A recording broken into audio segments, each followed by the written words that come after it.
Молк од обвинителството дали ќе се постапува против Вилма Русковска по тврдењата на Бојан Јовановски дека нарачала камера за да биде снимено апсењето на Стефчо Јакимовски.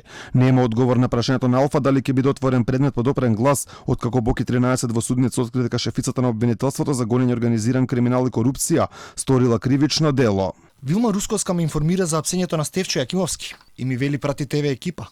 Вилма зборува за настаните на 27 април. Зборува за други обвинители, зборува за Катица Јанева, ја нарекува свиња, зборува со мене за се. Доколку тврдењата на Јовановски се точни, тогаш Вилма Русковска ќе мора да одговара најмалку за прекршување на членот 143 од кривичниот законник.